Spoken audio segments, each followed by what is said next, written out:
You wake up suddenly to a loud sound coming from somewhere in your house. You are extremely disoriented. Now you come to realize that you were asleep on your couch, and that the sound is coming from over in your kitchen. The origin of the noise is slowly dawning on you.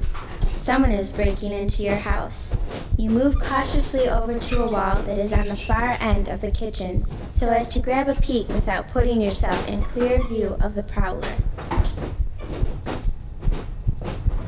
Nervously, you creep a glance at the commotion. It is in fact a burglar trying to break in. All the typical panic-induced thoughts start rolling through your head. Does this person have a weapon? It seems as though he does not, or at least not within current reach. What should I do? The most obvious choice is to call the cops. There is a phone to your left, and you are sure you could call them and keep the situation from getting too dangerous. But then another thought crosses your mind. You see a knife. In every legal sense, you are allowed to try to keep this thief out of your house by any means necessary. You could resort to deadly force if you felt it warranted. This idea is completely uncalled for, since the phone is so easily within reach, and the man hasn't successfully broken in yet. But at the same time, you realize that this might be the only time in your life where you could consciously decide to kill a man, and certainly get away with it. The knife is exactly between you and the prowler. You could kill him with this, but it occurs to you that this man's death is going to mean a lot more questioning and general hassle than if you were just to report him and wait for the cops to arrive. However, the thought of killing this person unpunished has put a thirst in you that suddenly seems rather uncontrollable. The time has rapidly come to make up your mind or risk losing both your options. Calmly, you grab the knife, approach the burglar, and murder the defenseless man. No, please.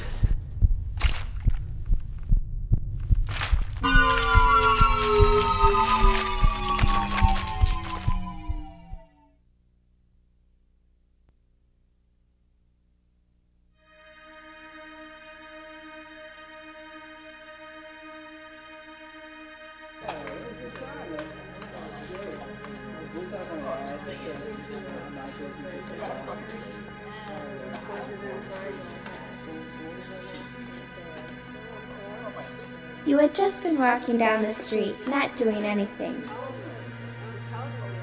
You ran into a few people who you've met before, but you don't really know all that well. A couple of them you met at a party. Another knows you through a friend, not even first-name basis acquaintances. No one really seems to have any plans, which makes hanging out a natural thing to do.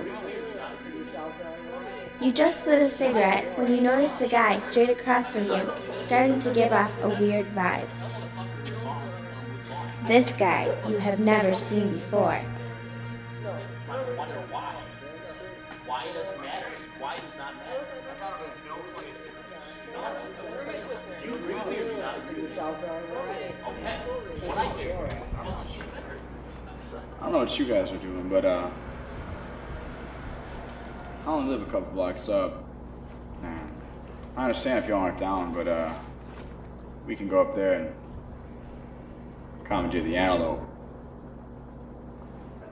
You have no clue what commandeering the antelope is, as your mind races to figure out what this person could possibly mean when he suggests to commandeer the antelope.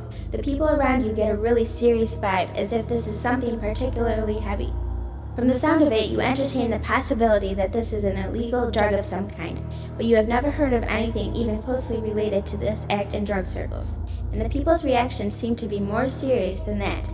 You then consider that this is an obscure group sex act of some kind. However, these people don't seem like those types, and the vibe is not conducive to the expectation of any kind of pleasure. Yeah. As the decision to join in with these people or not falls on you, you realize that you have no idea what kind of activity is in question. You are stuck with either haphazardly walking into an unknown situation or ditching out, and you only have a scarce few seconds to make up your mind without losing face in front of these people. Oh, fuck. I just remembered. I gotta go meet a friend somewhere and take care of some bullshit. I'm gonna have to miss this one.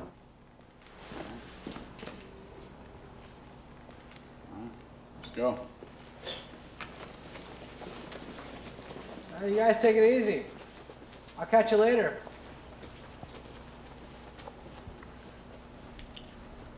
In the end, you decide to not take the chance of partaking in the possibly uncomfortable situation, and you walk away. You never actually find out what commandeering the antelope is, even though it is always on your mind. And in the years to come, you look back on that decision with such regret that you begin to acknowledge it as the most important day of your life. Because of this, you live in a state of such self-loathing that it never dissipates the remainder of your depressing existence.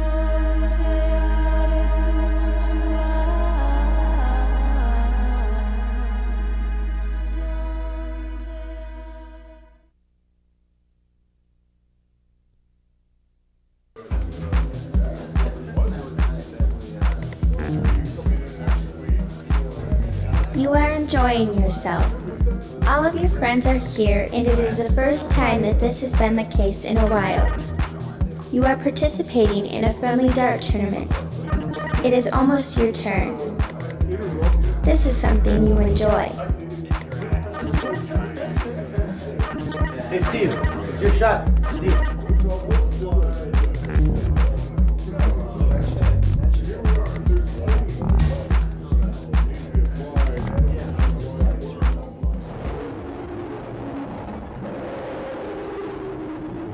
As you approach the line, an odd sensation encompasses you.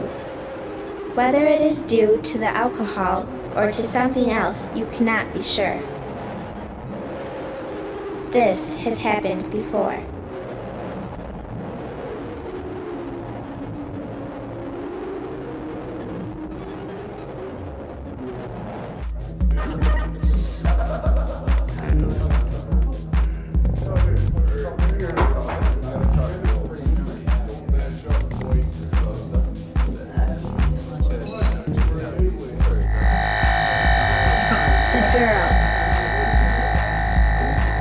She is the daughter or niece of one of the tournament participants.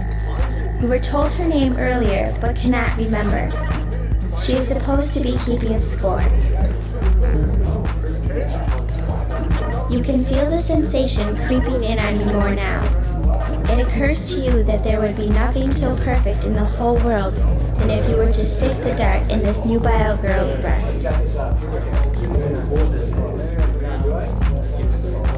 However, this malicious idea is obviously not a good one. You can't clearly think what they would do with you if you did this deed, but you know it would be bad. But the darts in your hand and the breast of this girl are so very pure. They would stick in so perfectly that you can't remember why it is you ever thought of throwing the darts at the board anyway.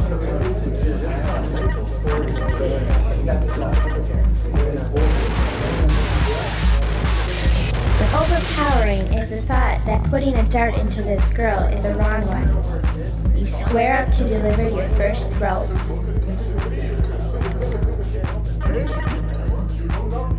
Do it, you slow poke! Whoa!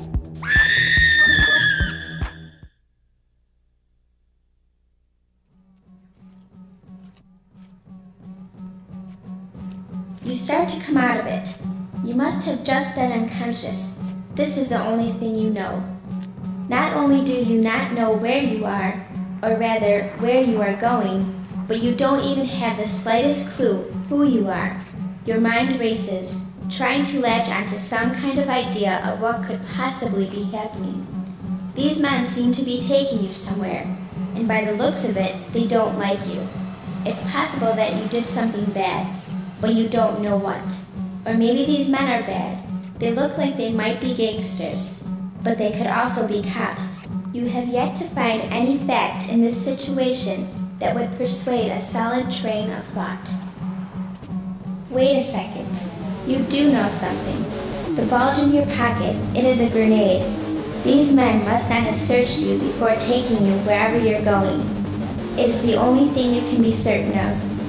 But why do you have this grenade? What were you thinking of doing previous to this that required a grenade? The first thought that dawns on you is that you're supposed to explode it. Right here, right now. And since you don't even know who you are, you sure can't think of a good reason to go on living. However, this is a drastic maneuver. It might be wiser just to not touch the grenade and wait until they take you wherever you are going. There you might be able to remember what is happening to you. And the place you are going must not be too far if these men are walking there. But something is telling you to detonate the grenade. The grenade is the only thing you could remember, so it must be all that matters. Besides, why else does one carry around a grenade if not to use it? You fight yourself to tell yourself you shouldn't end it, but it is precisely the frustrating nuisance of the decision-making process that convinces you of what must be done.